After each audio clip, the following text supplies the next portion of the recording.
जब भी हम दुनिया के सबसे अमीर लोगों की बात करते हैं तो सभी के दिमाग में जेफ बेजोस, बिल गेट्स और अंबानी ही आते होंगे। लेकिन क्या आपको पता है कि इस दुनिया में कुछ ऐसे लोग भी रह चुके हैं जिनके सामने बिल गेट्स, अंबानी जैसे लोग कुछ नहीं है? जी हाँ दोस्तों, आज हम बात करने वाले हैं दुनिया के 3 सबसे अमीर मुसलमानों के बारे में। तो चलिए दोस्तों, वीडियो शुरू करते हैं।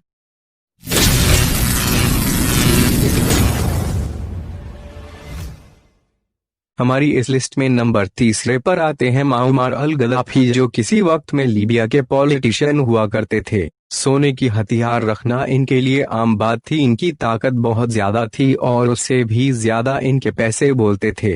मुअम्मर अल गद्दाफी की नेटवर्थ थी $200 बिलियन, जो कि आज की दुनिया के सबसे अमीर इंसान के पैसों से बहुत ज्यादा है। जेफ बेजोस की नेटवर्थ है $150 बिलियन। उनके बाद जो दूसरे नंबर पर आते हैं वे है मीर उस्मान अली खान साहब, जो कि हमारे इंडिया के ही थे।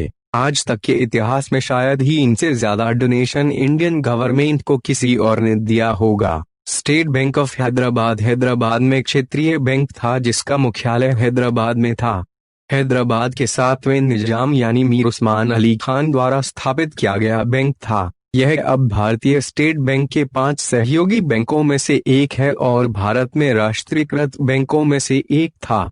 इसकी स्थापना 1941 में हैदराबाद स्टेट बैंक के रूप में हुई थी। 1956 से 31 मार्च 2017 तक यह एसबीआई का एक सहयोगी बैंक रहा, जो सबसे बड़ा सहयोगी था। 1 अप्रैल 2017 को स्टेट बैंक ऑफ हैदराबाद का एसबीआई में विलय कर दिया गया था। 1947 में, 1965 में और 1971 में अगर हम पाकिस्तान से जंग जीते हैं तो वे है सिर्फ और सिर्फ मीर उस्मान अली खान साहब की दौलत की वजह से। जब जंग शुरू हुई थी तो उन्होंने इंडियन गवर्नमेंट को कहा था कि मेरा खजाना तुम्हारी मिलिट्री के लिए हमेशा खुला रहेगा, तुम जितना चाहो उतना ले सकते हो। उन्होंने 5 टन तो फिर इस जंग के बाद भूखमरी की वजह से दान किया। उस्मान अली के पास इतनी दौलत होने के बावजूद भी उन्होंने अपनी पूरी जिंदगी एक सादगी से गुजार दी। इनकी नेटवर्क की बात की जाए तो इनके पास करीब $230 बिलियन थे।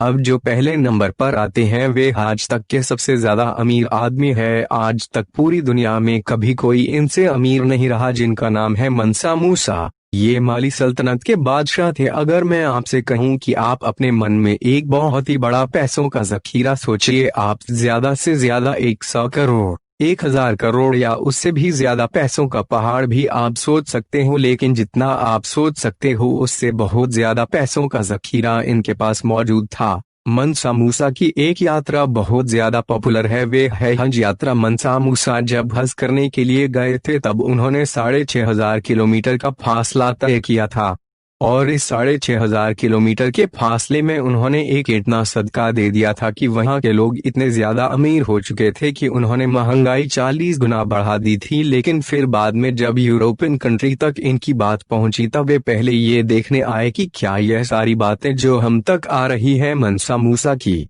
वे सच है या नहीं, क्योंकि उस वक्त मीडिया नहीं था। लेकिन बाद में वे लूटने के सिलसिले में आने लगे। मंसा मूसा की नेटवर्थ $400 बिलियन थी। मैं आपको यह सारी बातें सिर्फ इसीलिए बता रहा हूं क्योंकि जब भी हमसे कोई पूछता है कि आज मुसलमान कहाँ है तो हम यह कह देते हैं कि 400 साल पहले शाहजहां थे जिन्होंने ताजमहल बनवाया, लाल किला बनवाया। 800 साल पहले मंसा मूसा थे जो कि सबसे अमीर आदमी थे। 200 साल पहले टीपू सुल्तान थे जो कि एक मुसलमान थे। तो सुनिए मेरे भाई, जो थे वे जा चुके हैं। आज अगर देखा जाए तो टॉप 10 में एक भी मुसलमान नहीं है, जबकि हिंदू की पॉपुलेशन हमसे कम है, लेकिन फिर भी वो टॉप 10 में आते हैं, जो कि है मुकेश अंबानी। टॉप 100 में सिर्फ एक मुसलमान आते हैं जिनका नाम है अलजूफ अली। यहाँ तक कि इजराइल, जिसकी पॉपुलेशन हमसे बहुत कम है, वे भी 140 रैंक पर आता है, जिसका नाम है रोमन अब्रामोविच और नेटवर्थ 12.6 बिलियन।